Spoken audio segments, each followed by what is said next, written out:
चला गया, दूर से लोग बैठे के भी हवा भी नहीं देंगे, क्योंकि वो भौर मच्छी है। और वो भौर मक्खी ऐसी है जिसको लग जाएगा उसी को सूजन आ जाएगी, पहले से ही भाग जाती है।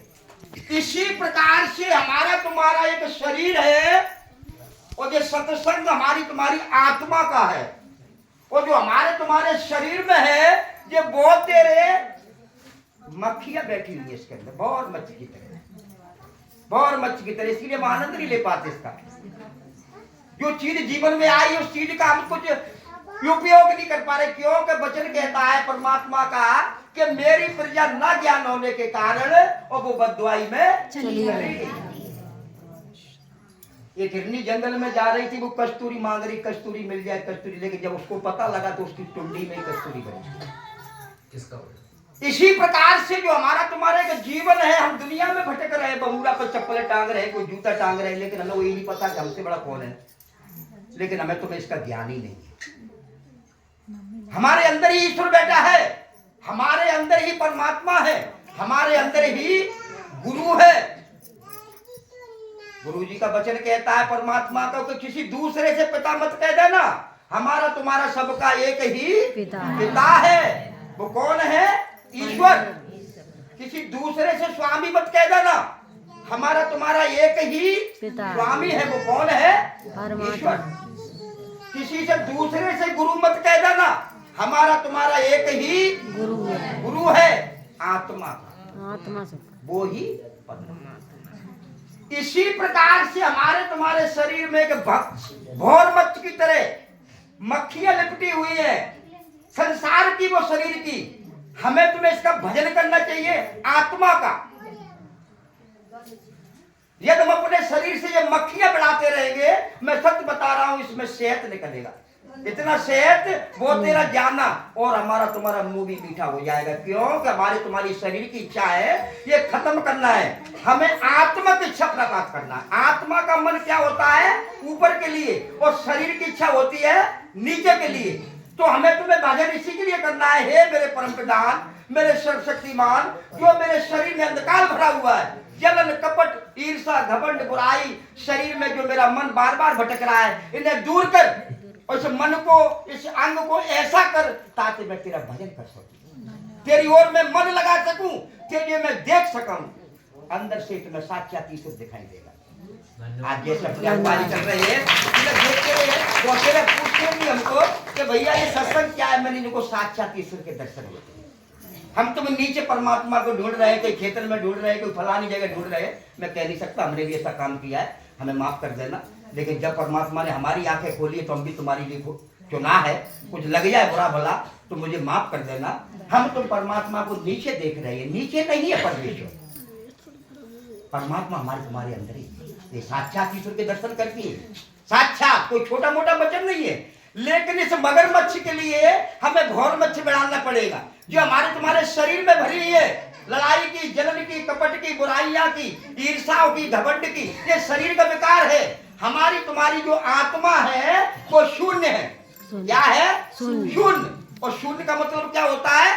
जीरो। और जीरो का मतलब होता है हीरो। तो हीरो बन जाए, हीरो। भजन परमात्मा से शीशे करना है, हे प्रभु, जो मेरा मन नीचे की ओर जाता है वो हमें संसार शरीर की ओर ले जाता है। आत्मा में रहो, शरीर में परमात्मा नहीं है। शरीर की इच्छा में भजन मत करो, हमारी गैया नहीं है, फलाना नहीं है, ढिकना नहीं है, क्योंकि हमारा तुम्हारा मन तो एक ही है।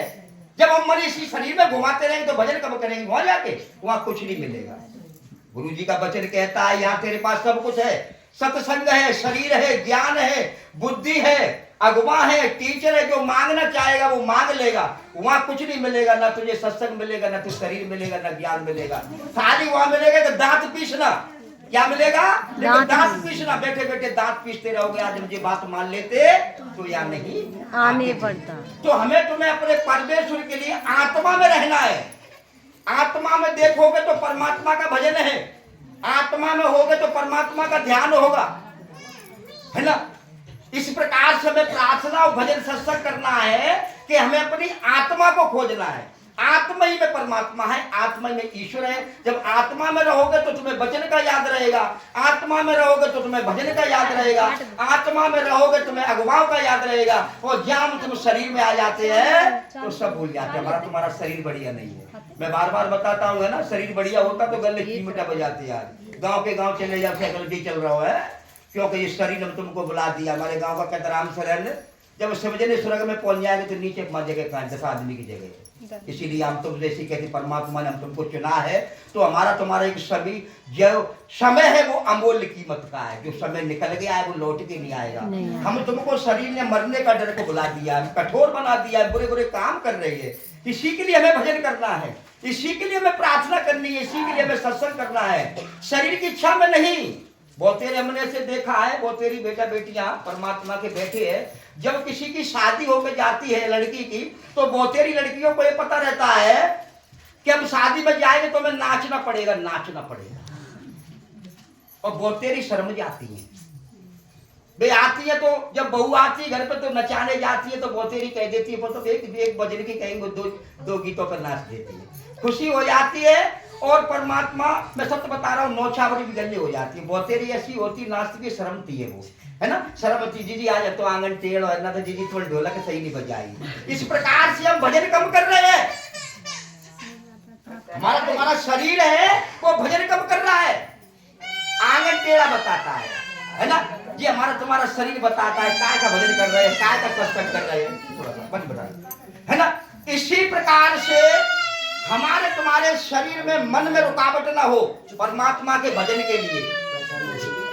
जहां परमेश्वर का भजन करते हैं, सत्संग करते हैं, तो परमात्मा में बने रहो कि हम परमात्मा के बेटा बेटी हैं। हमारा मन ईश्वर से हट ना जाए, शरीर से लड़ाई लड़ते रहो। लड़ते रहोगे तो हमारी तुम्हारी जीत जरूर होगी। धन्यवाद। इसी प्रकार से एक धनवान था, गुरुजी जा रहे थे, धनवान ने बोला कि हे प्रभु मुझे अनंत जीवन तक पिता के दर्शन करा दे। गुरुजी ने देखा कि क्या कह रहा है, वे रुक गए। रुकने के बाद कि अनंत जीवन मुझे पिता से दर्शन करना है, कि मिल जाएगा। अपने माता पिता का आदर करना, किसी से झूठ मत बोलना, बुराई मत करना, लड़ाई झगड़े मत करना। कि हे प्रभु जी, हे मेरे उत्तम गुरु। मैंने उत्तम तुमने मुझसे क्यों कहा, उत्तम तो एक प्रभु एक पिता है। कि नहीं, कि ये वचन तो मेरे बचपन से ही है। कहने की ये वचन बचपन से तो मुड़ के देखे। कहने की मुझे तो ऐसा लग रहा है तेरे में एक घटी है। तो क्या कि जो तेरा एक धन है उसे कंगालों को बेच दे, जो स्वर्ग में मिलेगा वो मेरे पीछे हो ले। वो झपट के देखे, उनका मुंह थोड़ा गिरा, ऐसा मुंह बनाया उसने और वो थोड़ा सा निकल गया। चेले बोले कि हे प्रभु, वो तो निकल गया।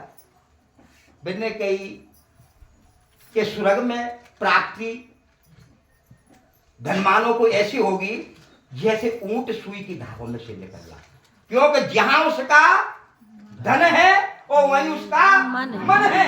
तो इसी प्रकार से हमारा मन कहाँ होना चाहिए, परमात्मा की ओर, है ना। हम तुम संसार के घर बैठ के देख रहे, पड़ा पड़िया देख रहे, जब की परमात्मा की इच्छा से हम खड़े हैं, परमेश्वर की इच्छा से हम खड़े हैं। परमात्मा के बगैर हमारा तुम्हारा पत्ता नहीं हलेगा। लेकिन हम तुम्हें पर परमात्मा से भाग रहे, भागना नहीं चाहिए, हमें भजन करना चाहिए कि हम परमात्मा की ओर भागने लगे। और हम तो परमेश्वर से भाग रहे, दूर दूर भाग रहे हैं, दुनिया हम कल प्रार्थना करेंगे, ऐसा लग रहा है पर जीवन को व्यर्थ कमा रहे हो, है ना। तो इस प्रकार से हमारा तुम्हारा मन सदैव ईश्वर में होना चाहिए। हम परमात्मा ने चुन लेंगे। एक सूबेदार धन्यवाद करती है परमात्मा की, अपनी गुरु के लिए।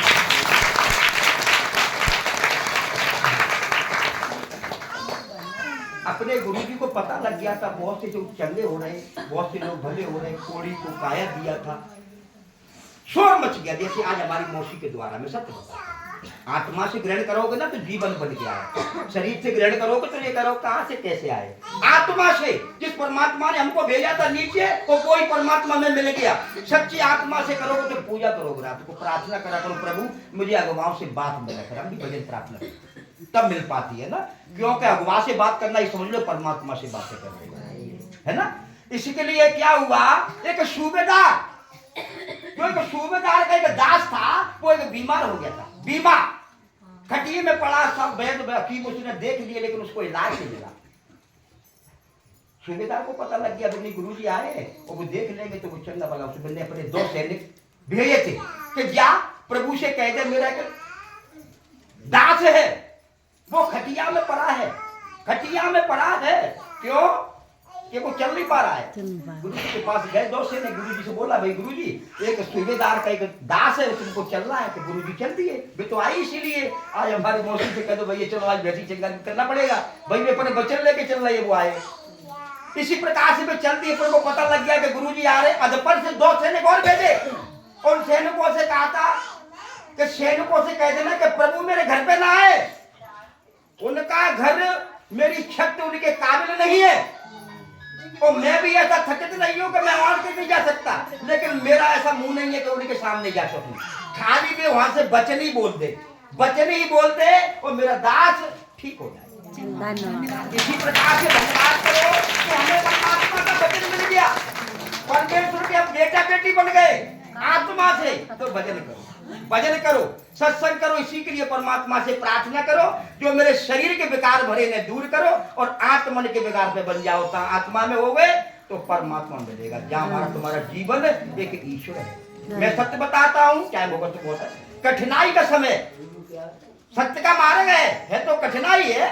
देखो नहीं है वो कम चल रहा है, दिन रात लड़ाई लड़ रहे हैं, शरीर से लड़ाई लड़ती है, लेकिन जीत होगी। लड़ाई लड़ो प्रार्थना से, भजन से, सत्संग से, कब तक नहीं जीत होगी? जरूर जीत होगी। जहां तुम आत्मन में आ जाओगे तो तुम्हें वहां ईश्वर ईश्वर दिखाई देगा, संसार नहीं दिखाई देगा। अभी हम संसार को देख रहे हैं, खाली ईश्वर के दर्शन होना चाहिए। एक चित्त एक मन, अपनी आत्मा में को देखो। जहां आत्मा में देखते रहोगे हम खड़े हैं, वो ही तो पिता है, वो ही तो गुरु है। तो हम यहाँ बैठे, हम दिल्ली पहुंच रहे हैं, छोला दरिया दिल्ली पहुंचेंगे। यहाँ खड़े तो बढ़िया पुरानी, जहाँ खड़े हैं अपने आप चित्त बनोगे, अपने आप एक मन होगे, अपने आप में धारण करो। जो आत्मा का परमात्मा है, जो आत्मा है हम खड़े हैं वही भजन करो। मैं सत्य बता रहा हूँ, आत्मा में दर्शन करोगे तो हमारी शरीर की कामना है वो भाग जाए। हम तुम यहाँ बैठते हैं लेकिन हमारा मन संसार में लड़ रहा है, घर में लड़ रहा है, चलने लगा है, वो मन हमको तुमको परेशान कर रहा है। इसलिए अपने आप में दर्शन करो कि जो आत्मा का वचन कर रहे हैं वो परमात्मा है, जो हम करे वो ईश्वर है और वो ही हमारा कहीं दूर जाने की आवश्यकता। प्रभु करते हैं बस, कोई नहीं जानता। अब तुम जैसे कहीं कि आज सत्संग करने आए, भजन करने आए, हम एक गवाही भी दे देते हैं। 25 साल से हम गुटखा भी खा रहे थे, मैंने बताई थी बड़े सत्संग में, सबको पता होगा। वो हमने कि 5 साल से हम कर रहे गुटखा कैसी बंदी, जब समय आया तो गुटखा भाग गया। हमने गया। अब बड़ी मेहमान से हम निकले, यहाँ से बड़ी से, अब बड़ी मेहमान से निकले तो हमारे तो शरीर में जलन मची। अब हम तो क्रिक नाम लगे बहुत ज्यादा, मैंने की अच्छा बवाल है वो। बहू बोली का बात है ये, मैंने कोई चिंगारी कर दी होगी, मैंने कोई प्रार्थना भजन नहीं करो तो वो तो शैतान हमें तो परेशान करेगा। रात लड़ाई लड़ रहा है, 2 भी सत्संग चलता है, वहां से भी चिंगारी आती है। धन्यवाद गुरु का, तो मैंने हो गया होगा, लेकिन दर्द बंद नहीं रहे। ऐसा दर्द हो करे, ऐसा लगे करे मन को चक्की चल रही है। हमें ध्यान भी आ गया, जैसे मीरा भाभी ने बोला भैया कि मैंने कहा बबंदर का ऑपरेशन हुआ है तो एक सलाई डाल दी, हमने देखा भी, हमको आत्मा में वैसी दर्द आ जाता है। धन्यवाद।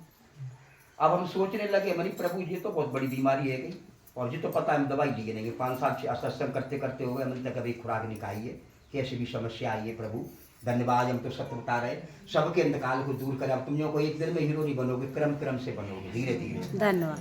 अब हम चलते आए, हम मेरठ पहुंच गए। हमने भैया मेरठ में भी ऐसा बवाल ना हो जाए।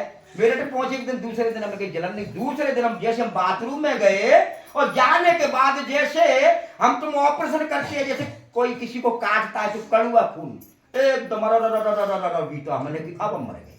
इतना खून चला कि हम बैठे के बैठे रह गए। अब हमारा घबराहट हो गई, देखो वचन करते हैं और परमात्मा धन्यवाद, हमने कि अब हम बचेंगे नहीं, अब हम नहीं बचेंगे, अब हम मरेंगे, क्योंकि हम बैठे के रह गए, खून बंद नहीं। अब तो हम घबरा गए, जोर की, हमने कि प्रभु ये कौन सी माया समझ गई, प्रभु ये क्या हो गया, कहां से बवाल आ गया। लेकिन हमको वचन याद आ गया, क्योंकि बड़े कोरसा मीटिंग में गवाही आई थी कि मौसी ने बताया था, ये गवाही बहुत अच्छी थी कि उसके डॉक्टर ने ऑपरेशन बोला था 1.5 लाख रुपए मांगे, लेकिन उसने नहीं, उसने करंट पकड़ लिया। माने कि गुरुजी मेरा ऑपरेशन करोगे, उन्हें मैं मर जाऊंगा।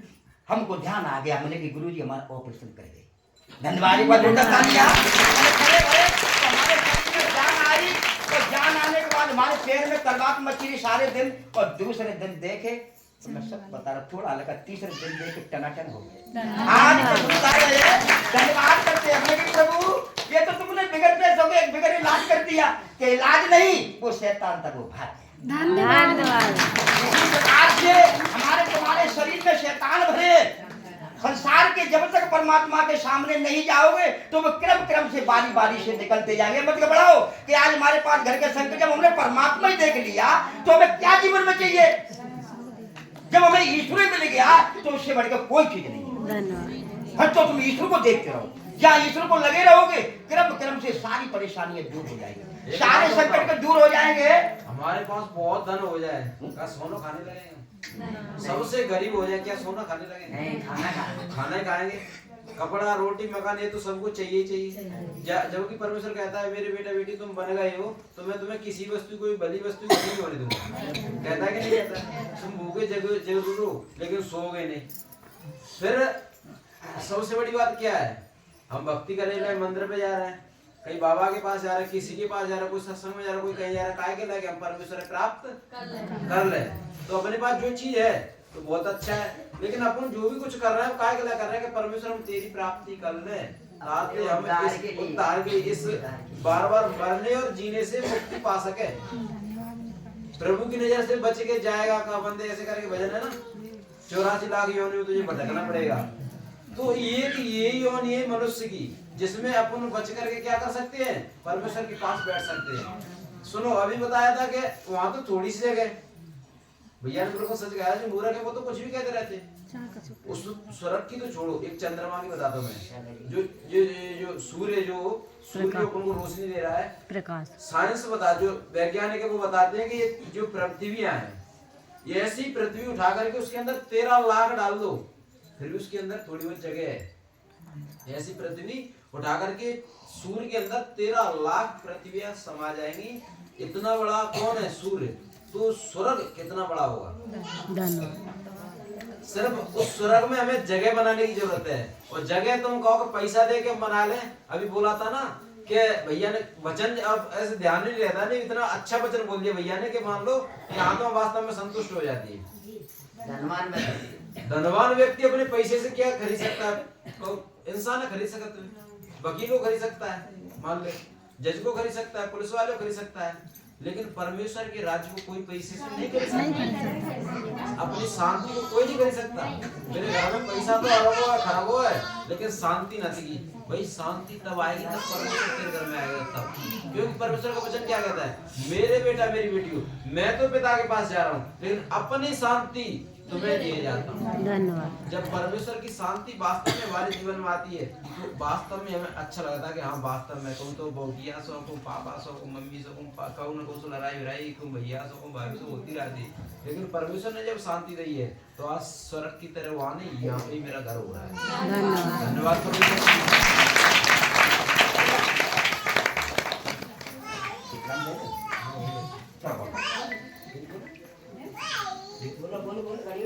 बोलो